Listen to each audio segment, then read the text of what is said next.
रूस यूक्रेन की जंग बंद करने की तारीख तो पुतिन ने 9 मई दी। क्या अब जवाब में ट्रंप भी ईरान अमेरिका जंग बंद करने की तारीख देंगे? पुतिन मीडिएशन नहीं करेंगे। ओमान को पता था कि जीसीसी के अंदर जो जो बातें होनी है वो ज्यादातर ईरान के खिलाफ होनी है। कतर ने हमास के दफातर बंद करके उन्हें कहा है कि आप चले जाएं यहाँ से। मैं हमास को समझता हूँ कि वो जेन्युइन पैलेस्टीनियन लीडरशिप है और वो जेन्युइन पैलेस्टाइन के राइट्स के लिए लड़ रही है। ये आईआरए की तरह है। रूस का जो साइंटिस्ट हैं वो ईरान के न्यूक्लियर पर काम भी करते रहे 250-300 के करीब, तो वो न्यूक्लियर का ब्रेक थ्रू भी थ्रू रशिया हो सकता है ना। यूक्रेन की जंग में और प्लेयर्स बहुत स्ट्रांग है, ईयू बहुत स्ट्रांग है, ब्रिटेन बहुत स्ट्रांग है। 9 मई को पुतिन ट्रंप पजिश्कियान इकट्ठे भी हो सकते हैं, रूस में इकट्ठे हो सकते हैं। रूस को तो अभी बेसिक्स भी नहीं पता होंगे इंग्लिश लिखने के जो पाकिस्तानियों को पता है। अगर कोई बात रूस और ट्रंप और पुतिन के दरमियान तय होगी तो वो ईरान को ज्यादा काबिल कबूल नहीं होगी बनिस्बत वो बात अमेरिका और पाकिस्तान के दरमियान तय हो। पाकिस्तान इस मीडिएशन की प्राइस दे रहा है। पाकिस्तान की नीयत बहुत अच्छी थी, लेकिन यूएई ने उसको ईरान के साथ पाकिस्तान की अच्छी रिलेशनशिप उसके कॉस्ट पे को कंसिडर किया है। अस्सलाम वालेकुम नाज़रीन, मुज़म्मिल सरवरदी के ऑफिशियल यूट्यूब चैनल के साथ मैं हूं मुज़म्मिल सरवरदी। उम्मीद है आप खैरियत से होंगे। नाज़रीन, ईरानी वजीर खारजा पाकिस्तान से रूस गए थे और उनकी वहाँ रूसी सदर पुतिन से मुलाकात हुई थी, वरना अगर एक वजीर खारजा जाए तो दूसरे मुल्क का वजीर खारजा ही उसको मिलता है डिप्लोमेटिक नॉर्म्स के तहत। लेकिन उनकी डायरेक्ट सदर पुतिन से मुलाकात हुई थी और पुतिन साहब तो इस तरह के डिप्लोमेटिक जो हैं वो नॉर्म्स का बहुत ख्याल रखते हैं, लेकिन वो इराक़ची साहब को तवील मुलाकात उन्होंने दी और वहाँ काफ़ी लंबे मुज़ाकरात हुए।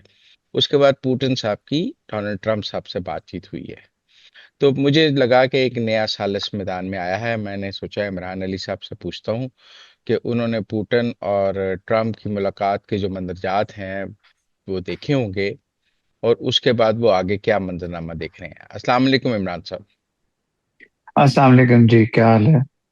इमरान साहब, वो रूस यूक्रेन की जंग बंद करने की तारीख तो पुतिन ने 9 मई दी, तो क्या अब जवाब में ट्रंप भी ईरान अमेरिका जंग बंद करने की तारीख देंगे? एक ही दिन दोनों जंगें बंद हो जाए?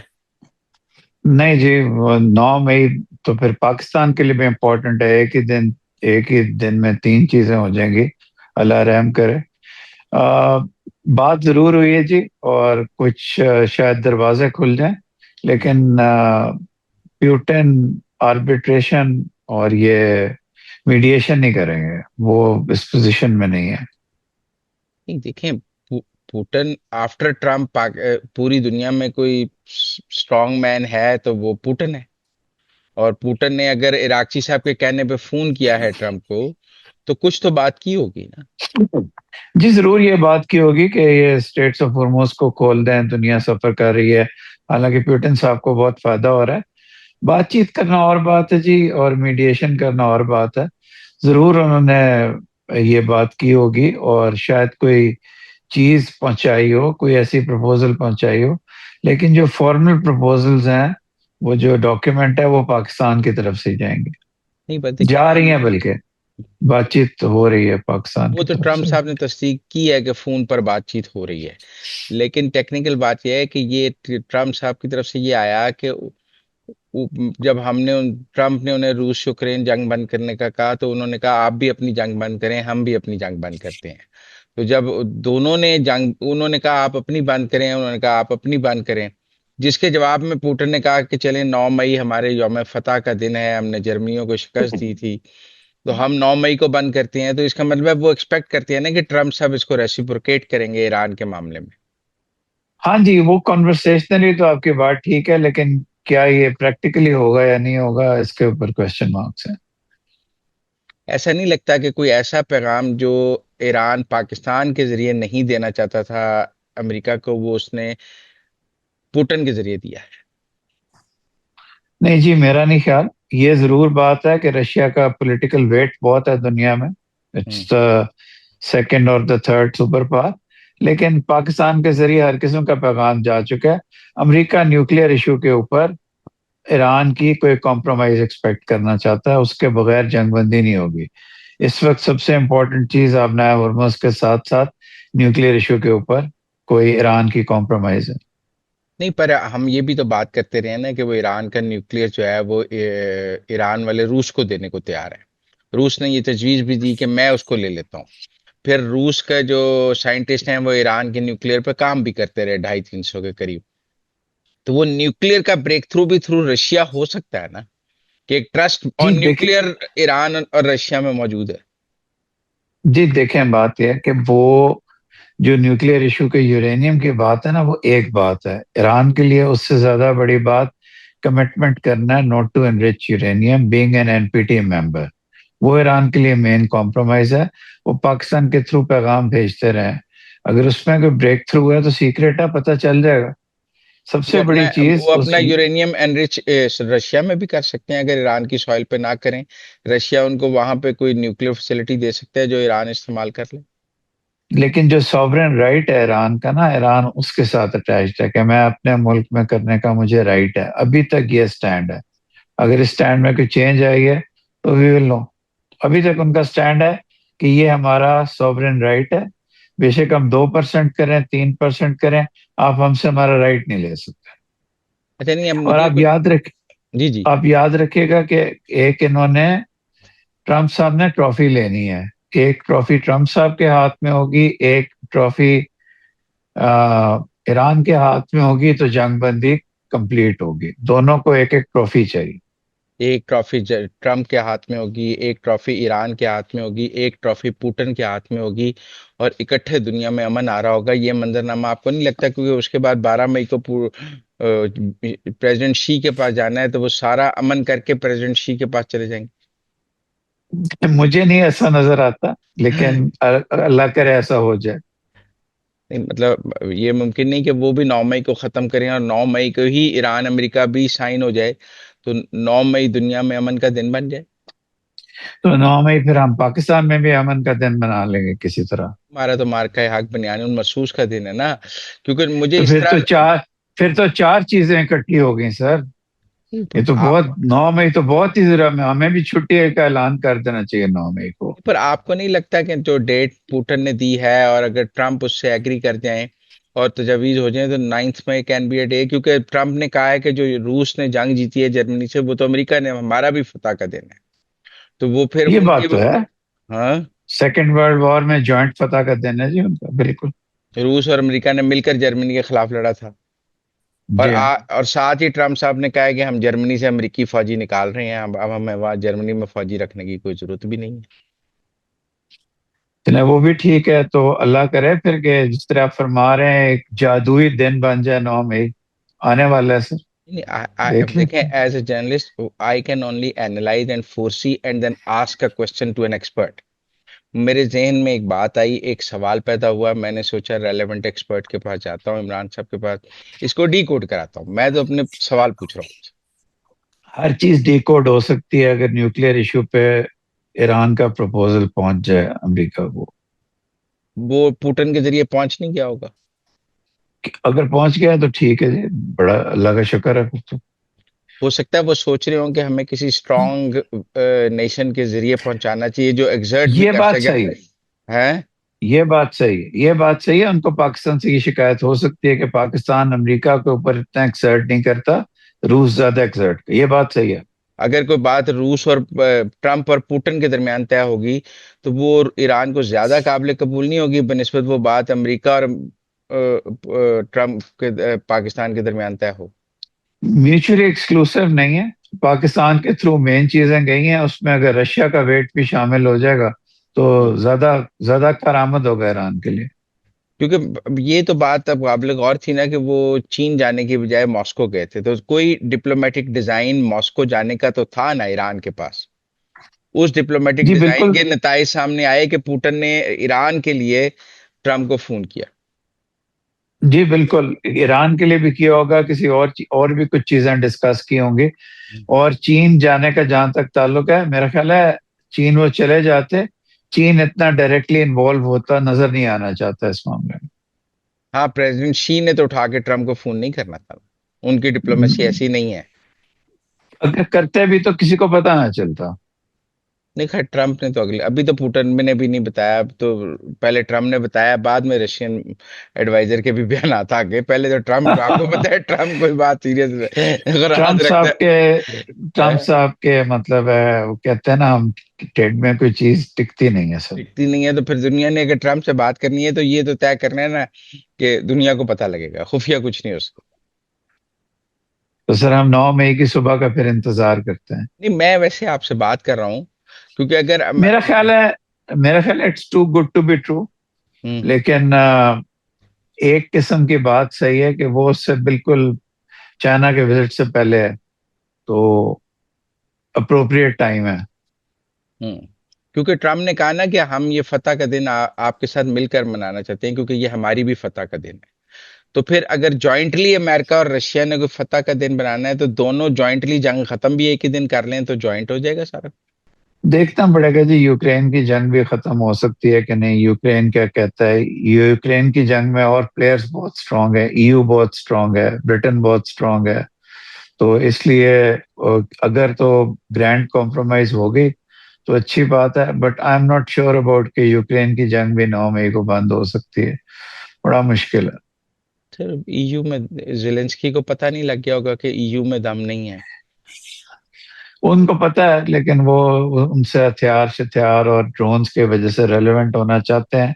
वैसे अल्लाह करे कि उधर भी जंग खत्म हो जाए तो दुनिया को इकोनॉमिकली बहुत फायदा होगा। नहीं, पर ball is in Zelensky court now ना।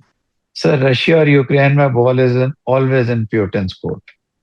तो जब पुतिन ने सीज फायर की डेट दे दी तो फिर आप मान लें कि पुतिन की डेट पे हो जाएगा। जी बिल्कुल, वो उससे पहले हम दोनों को जमीन और जायदाद के मसले हल करने पड़ेंगे।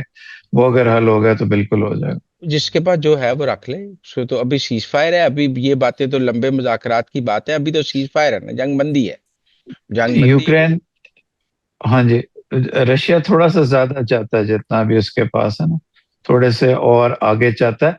लेकिन आपकी बात सही है, लेट्स होप अगर दोनों सुपर पावर्स तैयार हो गई हैं और हम्म साथ वो इस मौके पे फतह भी डिक्लेयर हो जाएगी, वो कहेंगे जी मैं दुनिया में अमन लेके आया हूँ, ट्रॉफी भी मिल जाएगी। ठीक है ना, यूक्रेन वाली ट्रॉफी भी मिल जाएगी ना साथ, कि मैंने जंग बंद करा दी।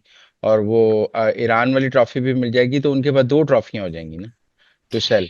हाँ हाँ जी, फिर ईरान को भी ट्रॉफी चाहिए, तो देखते हैं आपकी आपकी बात में है वजन। लेकिन कई दफा उम्मीद इंसान बहुत ज्यादा लगा लेता है, उस तरह होता नहीं है। ठीक है ना। 9 मई को पुतिन, ट्रम्प, पजिश्कियान इकट्ठे भी हो सकते हैं कहीं, रूस में इकट्ठे हो सकते अगर ये लोग इकट्ठे हुए तो इनका ज्यादा इकट्ठे होने का चांस इस्लामाबाद में है। हैं। लेकिन रूस का मैं नहीं कुछ कह सकता। मेरा मास्को ख्याल है जश्न सारा। फतह मना रहा होगा वो, अमेरिका और रूस दोनों की जश्न फतह है। वहां ट्रम्प जा सकते हैं, वो जैसे अलास्का आए थे, वो चाइना जाने से पहले रशिया से होकर चाइना चले जाएंगे, तो ये ज्यादा बेहतर नहीं होगा?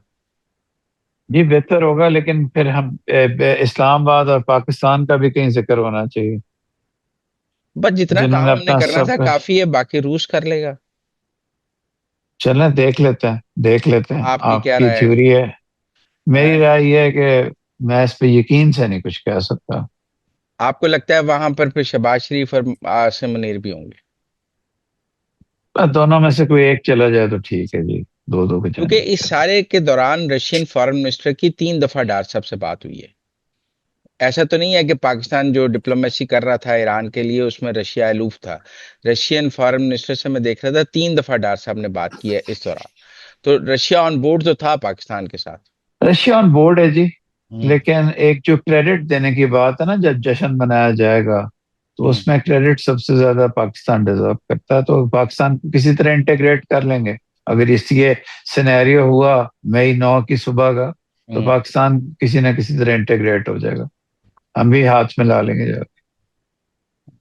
वैसे आपको लगता है कि दोनों हेड्स ऑफ द स्टेट ने इस किसी बात पर इकट्ठे हुआ जा सकता है, जिसमें अमेरिका और रूस बहुत करीब आ जाएंगे कि वो देखें ना जी, ट्रम्प को यूरोप पे गुस्सा तो है, जर्मनी पे गुस्सा है, तो वो रूस को साथ मिलकर जश्न फतह मना रहा होगा यूरोप के खिलाफ जंग का। तो ये तो नेटो को बहुत बड़ा पैगाम है कि आप, हमने आपके साथ माजी में रूस के साथ मिलके भी जंगें लड़ी हैं, तो फिर अब भी हम रूस के साथ मिलके आपको आपकी ऐसी तैसी भेज सकते हैं। ये आपकी बात सही है, लेकिन अगर ये पैगाम ना भी देना हो, अगर हम्म। ये पैगाम ना भी देना हो, दो ग्रैंड लीडर्स मिलते हैं और दो जंगें खत्म करते हैं, इससे ज्यादा तो हेडी कोई चीज नहीं हो सकती ना। ना करे यूरोप की खिलाफ वर्जी, यूरोप को कॉन्फिडेंस में ले लेंगे, यूक्रेन यूरोप को डिच नहीं करेगा। लेकिन अगर आपका सिनेरियो वैसे भी, ये जो आगे का सिनेरियो ना हो यूरोप के खिलाफ जाने का, कोई रूस के साथ सुलह करने का ये मतलब तो नहीं कि पक्का यूरोप के खिलाफ आप जा रहे हैं। रूस के सदर को पसंद करते हैं, तो दुनिया के लिए एक विक्ट्री का इससे बेहतर क्या पैगाम होगा कि आज हम दोनों इकट्ठे हैं और हमने दो जंगें खत्म कर दी। देखें, रशिया का मसला भी वही है जो ईरान का, सैंक्शंस। आप देखें ना, मैं देख रहा था कि उसने यूरोप को तो तेल बेचा है जो आर्जी तौर पे सैंक्शंस खत्म हुई हैं इस दौरान रशिया ने। अगर अमेरिकन सैंक्शंस रशिया से खत्म हो जाती हैं, जंग बंदी हो जाती है यूक्रेन की, तो रशिया को भी तो बहुत फायदा हो जाएगा ना। रशिया को भी तो अमेरिका के साथ मिलकर सुलह करने में फायदा है ना, कि सैंक्शंस खत्म होगी। वो यूरोप के साथ मिलकर सुलह कर ले तो सैंक्शंस कहाँ खत्म होंगे। नहीं, वो अब सैंक्शंस की बात ठीक है, लेकिन आपको भी पता है कि सैंक्शंस रूस को इतना इफेक्ट नहीं करते जितना वो ईरान को इफेक्ट करती। हाँ लेकिन चले, रूस एक के ओपन पास ट्रेड के लिए एक मसला तो है ना उनके ऑयल के। चले, चले हैं? फिर हम दोनों अब मई 9 को भी प्रोग्राम करेंगे इकट्ठे होके। नहीं नहीं, मतलब मैं तो आपसे पूछ रहा हूँ, मेरे ज़हन में ख्याल आया, मैंने वो ख्याल आपके सामने रखा कि ये मेरा ख्वाब है, हकीकत बन सकता है, नहीं बन सकता। मुझे ये जो आपका समझ आई ख्वाब मैंने, है। मुझे जो समझ आई वो मैंने आपके साथ शेयर कर लिया। वो जो आपका ख्वाब है वो शायद हकीकत बन जाए, अल्लाह करे हकीकत बन जाए, दुनिया के लिए तो बहुत बड़ी चीज होगी। क्योंकि जो नेवल ब्लॉकेड है वो ईरान को हर्ट तो कर रहा है। बहुत बुरी तरह हर्ट कर रहा है। हम्म। इतना हर्ट कर रहा है जितना ईरान कभी हर्ट हुआ नहीं। हम्म। बहुत ज्यादा हर्ट कर। देखिए ना, उनके पास कैस्पियन सी से ऑयल एक्सपोर्ट करने का कोई मैकेनिज्म कोई मौजूद, ये जरूर है कि अब सीज फायर हो गया, वो कैस्पियन सी तक अपनी पाइपलाइंस ले आएंगे, स्टोरेज ले आएंगे कल की अगली जंग से पहले। आज तो कैस्पियन सी से उनके पास ऑयल आज एक्सपोर्ट करने का तरीका नहीं। आज वाहिद उनका तरीका एक्सपोर्ट इंपोर्ट का इस वक्त जो है, बहुत बड़ा हिस्सा पाकिस्तान ने जो ट्रेड रूट्स खोले हैं उसके जरिए है सिर्फ। उसमें ऑयल नहीं है ना। जो ऑयल नहीं है, लेकिन उनकी जो हॉस्पिटल सप्लाईज हैं, जो इंपोर्ट्स हैं, जो चीजें चाहिए, सारी पाकिस्तान के थ्रू आ रही हैं। वो तो जा रही हैं, वो ठीक है, वो उनको कैस्पियन से भी आ सकती हैं। मतलब आप समझे ना, वो रशिया से वो ट्रेड कर लेते हैं, सेंट्रल एशिया से कर सकते हैं, कैस्पियन से भी कर अब लेते हैं। मसला तो ऑयल का है, पैसे वो आएंगे तो चीजें आगे है, मंगाएंगे। वो आगे आगे जाके है। अभी इस वक्त जो उनके टैंकर्स हैं, 30 to 60 टैंकर्स गुड्स के, बाकी चीजों के, गवादर और कराची खड़े हैं। वो वहां से हम मूव कर रहे हैं। ईरान के। तो पहले, हाँ जी, ईरान के, तो शॉर्ट है इसलिए ना, हम साथ ही हैं ना। जी, हम्म। जी, हम्म। तो हम भी पूरी मदद कर रहे हैं। और आई एम श्योर कि हमने, हम्म। पता नहीं अमेरिका से डिस्कस किया है कि नहीं किया है, यूनिलैटरली किया, हमें करना चाहिए। हम, ये हमारी आगे ईरान के साथ ताल्लुकात के लिए और बहुत अच्छी चीज है। और इसमें इस गवर्नमेंट को क्रेडिट देना चाहिए इस बात। ये बात बिल्कुल ठीक है, गवर्नमेंट को क्रेडिट देना चाहिए। बट डू यू थिंक कि ईरान के रवैये में कोई सेंस प्रिवेल हुई है, कोई प्रपोजल? क्योंकि अभी जब मैं आपसे बात कर रहा हूँ अभी तक, ये तो वो कह रहे हैं कि बात हो रही है, पर ये नहीं कह रहे कि न्यूक्लियर का जो सेंटेंस अमेरिका को चाहिए वो ईरान दे रहा है, नो न्यूक्लियर का। सामने नहीं दे रहा होगा, दरमियान वाला पीछे दे रहा है। ऐसी कोई चीज देगा कि हम कमिट करते हैं लेकिन हम अपने राइट को नहीं देंगे, ऐसी कोई बात करेगा कि हम कमिट करते हैं। बड़े जुमले हैं जी डिप्लोमेसी में, कि we commit not to enrich uranium for 10 years, but at the same time we reiterate our right to enrich uranium. इस तरह का जुमला भी चल सकता है। जब करना हो, जब सुलह करनी हो, बड़े तरीके हैं, और इसमें पाकिस्तान बड़ा माहिर है। रूस को तो अभी बेसिक्स भी नहीं पता होंगे ड्राफ्ट इंग्लिश लिखने के, जो पाकिस्तानियों को पता है। चलो, पाकिस्तान शेयर कर लेगा रशिया के साथ जब रशियन फॉरेन मिनिस्टर मांगेगा। जी, जब पाकिस्तान शेयर कर लेगा। पाकिस्तान की इस प्रपोजल में हमने उस हाई का तो बड़ी दफा जिक्र किया है कि we are on a high, we are mediating. Hmm. इस हाई की कॉस्ट भी बहुत पाकिस्तान दे रहा है। इस हाई की कॉस्ट ये दे रहा है कि ऑल्दो सऊदी अरेबिया के साथ आपकी रिलेशनशिप इंटैक्ट है, लेकिन बाकी जीसीसी के ममालिक अब सरगोशियों में ये बात करना शुरू हो गए हैं कि पाकिस्तान ने क्यों नहीं कंडेम किया जब ईरान ने हम पे अटैक किए थे। हालांकि पाकिस्तान ने अक़वाम मुत्तहिदा में 2 साइमल्टेनियस उल्टी रेजोल्यूशंस पे इसलिए हाँ की थी कि एक कंडेम करती थी अटैक ऑन जीसीसी, लेकिन वो कहते हैं ट्वीट्स में क्यों नहीं किया, ये बाकी ट्वीट चीजों में क्यों नहीं किया। शहबाज शरीफ का ट्वीट मौजूद है तो वो सऊदी एक अरब ट्वीट मौजूद है। एक ट्वीट मौजूद है सऊदी अरब के लिए तो खैर बहुत एक्सप्लिसिटली किया, लेकिन बाकियों के कुछ लिए पाकिस्तान पाकिस्तान ने प्राइस दे रहा है, पाकिस्तान इस मीडिएशन की प्राइस दे रहा है। पाकिस्तान की नीयत बहुत अच्छी थी, हम्म, लेकिन यूएई ने उसको हम्म, ईरान के साथ पाकिस्तान की अच्छी रिलेशनशिप उसके कॉस्ट पे को उसको उसको कंसिडर किया है। यूएई का दुख दर्द भी समझना चाहिए, हम बीच में है ना, हम्म, उसका दुख दर्द भी समझना चाहिए, जिस पे सबसे ज्यादा मिसाइल अटैक्स हुए हों, जो मर्जी रीजन हो। तो वो अगर आपसे गिला कर रहा है, हमें उनका गिला सुनना चाहिए। यूएई के जेन्युइन गाना है। ग्रीवेंसेस हैं। तो सूरत हाल ये है कि अब यूएई के जो दुख दर्द हैं वो हमें सुनने चाहिए, पर देखें यूएई की अलाइनमेंट थी इंडिया के साथ। उन्होंने एक डिफेंस पैक्ट का इंटेंट लेटर इंडिया के साथ साइन किया, और वो हाँ जी। एमपीजेड वहां गए और उन्होंने मोदी के साथ एक लेटर ऑफ डिफेंस का इंटेंट लेटर साइन किया। हमने एग्रीमेंट साइन किया, उन्होंने इंडिया के साथ लेटर ऑफ इंटेंट साइन किया। वो अपना दिफाई मुआहदा इंडिया के साथ चाहते थे। ये गिला उन्हें इंडिया से नहीं होना चाहिए। साढ़े तो मिसाइल वजरेशन ईरान तो आप लोग कहाँ थे? आप अपने राफेल लेके बिल्कुल और अपना बिल्कुल। अपना ब्रह्मोस लेकर क्यों नहीं दुबई पहुंचे? आपने क्यों नहीं अपना S-400 हमें दे दिया? हम पे ही सारा गिला है। 16 लाख हिंदू वहाँ इंडियंस वहां बैठे हैं, हम गिला हम 16 पे लाख है। से ज्यादा, 16 लाख तो हम है, 16 लाख तो वो हम है। 22 लाख बैठे हैं वो ज्यादा हमसे ज्यादा। काफी। तो फिर मेरा देखिए मतलब है, देखिए, पानी नीवे था आंदा है, गिला मोदी नाल होना चाहिए या साढ़े नाल? नहीं गिला मोदी नाल करन, हम्म, नेतन्याहू नाल करन, हम्म। लेकिन साडे भी भरा ने ना, सानू भी प्यार नाल ਉਹਨਾਂ ਨੂੰ गले लाना चाहिए। तो मैं ਅਸੀਂ कह रहा ਅਸੀਂ ਸੁਤੇਲੇ ਆ ਉਹ ਸਕੇ ने। बस असी उस सुतेले तो सके बने बनना है, यही डिप्लोमेसी ਉਹ होंगी। OIC ਚ ਉਹਨਾਂ ਨੇ, ਤੁਹਾਨੂੰ ਪਤਾ ਹੈ, ਇੰਡੀਆ OIC ਦਾ ਇਜਲਾਸ ਜਦੋਂ ਇੰਡੀਆ UAE ਚ ਹੋਇਆ ਇਮਰਾਨ ਖਾਨ ਦੌਰੇ ਚ, ਉਹਨਾਂ ਨੇ ਇੰਡੀਅਨ ਫੋਰਨ ਮਿਨਿਸਟਰ ਨੂੰ OIC ਦੀ ਹੈਡ ਟੇਬਲ ਤੇ ਬਿਠਾਇਆ। एक 1955 इच ना साढ़े ताल्लुकात जड़े सके वो चाइना के साथ अच्छे नहीं थे।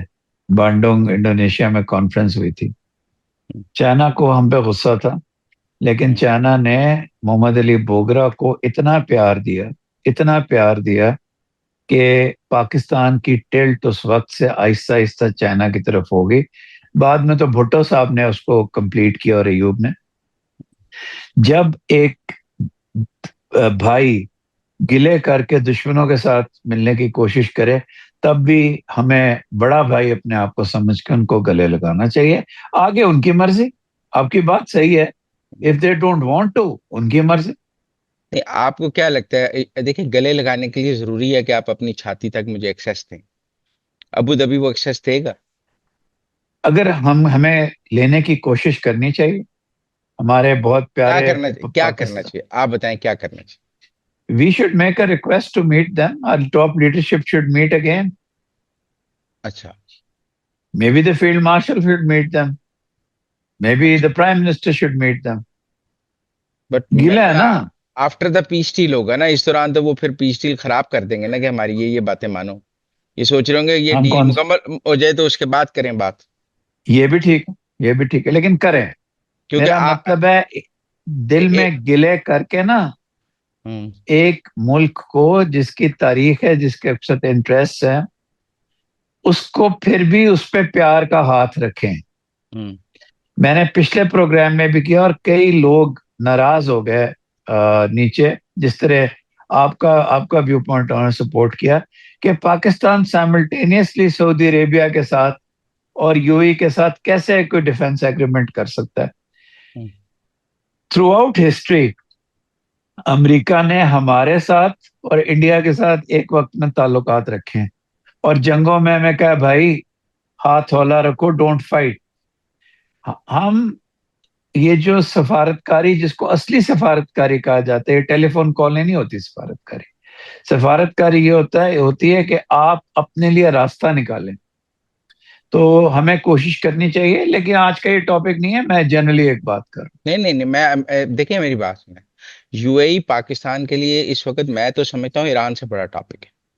उसकी वजह है, चले ईरान की पीस डील तो हम करा रहे हैं, लेकिन जो फिनेंशियल इंटरेस्ट, हमारे 16 लाख पाकिस्तानी वहां बैठे हैं, हमारा इंटरेस्ट यूएई से, लोगों की इन्वेस्टमेंट है, हमने वो सारी खराब होने के इम्कानात हैं, लोगों के वीजे कैंसिल हो रहे हैं, कुछ ना कुछ तो स्टेट ऑफ पाकिस्तान को करना है ना हूँ। उन 16 लाख लोगों के पाकिस्तानी के लिए। लोगों हैं? के वीजे भी कैंसिल हो रहे हैं, और शायद कुछ लोगों को भेजा भी जा रहा है। तो हम्म। हमें बात करनी चाहिए एक भाई के साथ, हम्म। कि आप हमारा, लेकिन भाई कहेंगे उसको, अच्छा। मैं यूएई को फिर भी भाई कहूंगा। सऊदी अरेबिया तो हमारा बहुत बड़ा प्यारा भाई है, लेकिन ये भी हमारा भाई है।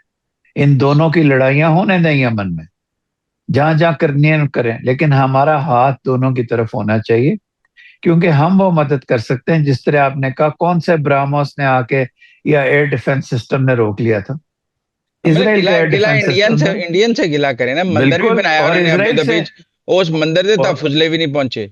हाँ, वो मंदिर भी ते इसराइल नाल भी गिला कर ना, कि थोड़ा नहीं क्लोज डोम नहीं, जड़ा इसराइल हैगा ने तो वो आयरन कम डोम कोई दिता नहीं। ना जी, ये तो खबर आ गई कि वो इसराइल ने केड़ा, आयरन डोम दिता, उन्होंने उन्होंने अपना कोई आयरन नहीं, डोम। आयरन डोम, नाल आयरन इसराइली डोम फौजी रह भी गया, आए थे। हैं? रह गया, आयरन डोम रह गया।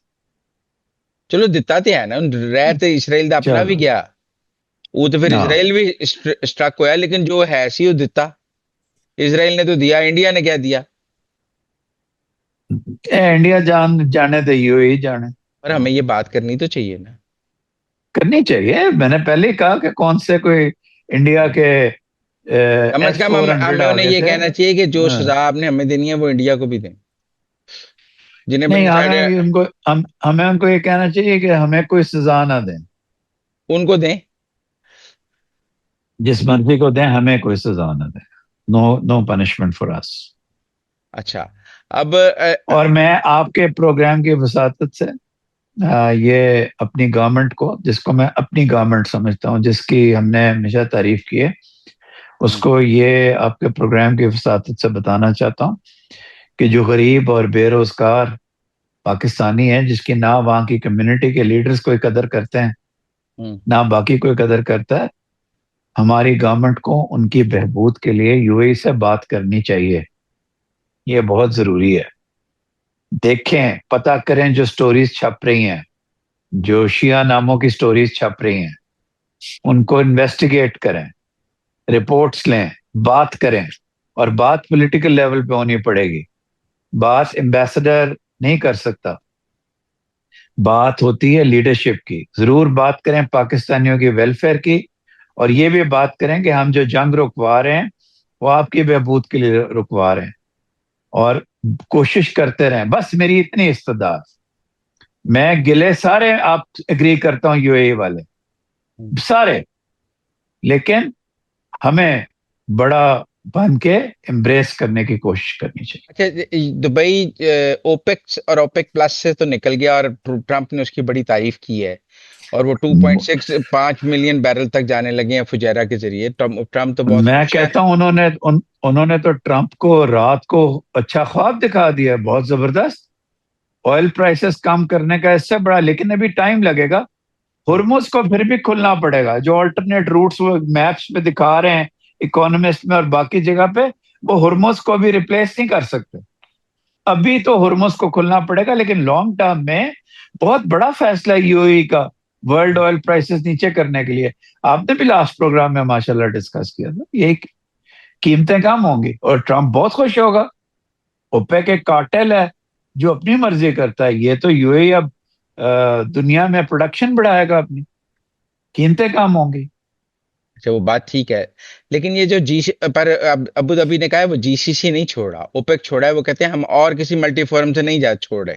देखें, हम अपने प्रोग्राम की तारीफ नहीं करते, लेकिन आपने और मैंने यही फैसला किया था कि वो जीसीसी नहीं छोड़ेगा। हम्म। ओपेक छोड़ दी, जीसीसी नहीं छोड़ेगा। लेकिन ओमान जीसीसी के इजलास में गया ही नहीं। वो ओमान अपनी इंटेग्रिटी और अलहदा एक कहते हैं ना, एक शान रखता है। अ, ओमान को पता था कि जीसीसी के अंदर जो जो बातें होनी है वो ज्यादातर ईरान के खिलाफ होनी है। हम्म। और ओमान ईरान के साथ, देखें दोनों लिटरल स्टेट्स हैं हुर्मुज की। ये भी याद रखें कि ओमान और ईरान की फलस्तीनियों के मुतल्लिक बड़ी स्ट्रॉन्ग पॉलिसी है। एक एक बच्चा ओमान का फलस्तीनियों की बात करता है, तो बाकी जीसीसी में कौन करता है इतना? तो इसलिए ईरान के खिलाफ वो नहीं सुनना चाहते थे। उन्होंने अपना एक इंडिविजुअलिटी दिखाई है ना, वो जीसीसी छोड़ेंगे, हम्म। सब रहेंगे। GCC is a very very good forum for these 6 countries plus others. वो नहीं, कभी जीसीसी को अभी नुकसान नहीं होगा। और कतर ने हमास के दफातर बंद करके उन्हें कहा है कि आप चले जाएं यहाँ से, आपने हमारे जी ऊपर हाँ। हम लोग की मजम्मत नहीं की है, आप कोई नया दफ्तर देख लें। तो अब नया दफ्तर उनका कहाँ होगा? अल्लाह बेहतर जाने जी कहाँ होगा, तेहरान में ही पाकिस्तान होगा हमास को फिर। दफ्तर दे सकता है? सवाल ही नहीं पैदा होता। टर्की दे सकता है? मुश्किल है टर्की। सऊदी अरब दे सकता है? नहीं, फिर तो अमेरिका ही जाके खोलना पैना, फिर तो किधर ही नहीं मिलता। दफ्तर के बगैर काम करेंगे उसे। कोई तो सेंट्रल प्लेस हो, मैं उन्होंने दी हमास की लीडरशिप कितने रहेगी? गजा में रहेगी? मैं मैं हमास की बहुत इज्जत करता हूँ। हम्म। और मैं उनको जिस तरह ये कहते हैं ना, एक टेररिस्ट ग्रुप, या एक जो क्या टर्म यूज करते हैं ईरान वाले, ईरान के लिए कि इनकी ये प्रॉक्सीज हैं, ये वो। मैं हमास को समझता हूँ कि वो जेन्युइन पैलेस्टीनियन लीडरशिप है, और वो जेन्युइन पैलेस्टाइन के राइट्स के लिए लड़ रही है। ये आईआरए की तरह, एक पॉलिटिकल विंग और एक शिन फैन। इसी तरह हमास को टेररिस्ट ग्रुप डिक्लेयर करके वहां मौतें खड़ी कर देने से ये मसला हल नहीं होगा। If you want comprehensive peace in the Middle East, America और इसराइल को इस मसले को डिफरेंट तरीके से देखना पड़ेगा। वरना ये और मैं और आप जो पीस देख रहे हैं, हमारी जिंदगियों में कुछ दिनों के बाद फिर वहां मुसीबत शुरू हो जाएगी, पर आप ये अगर देखिए ना, मुझे फलस्तीन को। प्रॉक्सीज के हवाले से एक पॉलिसी नजर आती है। डोनाल्ड ट्रंप ने कहा है कि मैंने लेबनान को ईरान में सर्जिकल स्ट्राइक्स की इजाजत दी है। That surgical strikes would mean कि आप हिजबुल्लाह को टारगेट करें, लेबनान को टारगेट ना करें। तो इसका मतलब है ट्रंप ने उन्हें कहा है कि आप हिजबुल्लाह को मारें। और कतर के लेकिन जरिए क्या, हमास को भी निकलवा दिया है कि हमास के पास भी पूरी दुनिया में कोई दफ्तर नहीं होगा, वो भी नहीं नहीं, होमलैंडलेस होगा। उनका उनका दफ्तर हो जाएगा, उनका उनका जहाज जारी रहेगा, वो हो जाएगा। कहते हैं उनको उनको सिर्फ दफ्तर गैर मिल मुसल्ला जाएगा। करने के लिए उनको दबाव डाला जा रहा है कि आपके पास दुनिया सर, में कोई। गैर मुसल्लह उस वक्त होंगे ना जब पैलेस्टीनियन स्टेट बनेगी। हिजबुल्लाह भी अपने आप को गैर मुसल्लह कर लेगी अगली रात को, हमास भी कर लेगा।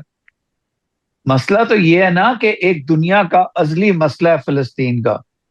हम उस पे आंखें बंद करके कोई कारपेट बॉम्ब नहीं कर सकते। हम वहां, मतलब अगर आप बहुत नफरत अंगेज इंसान भी हो, एक इंसानी मसला है सर।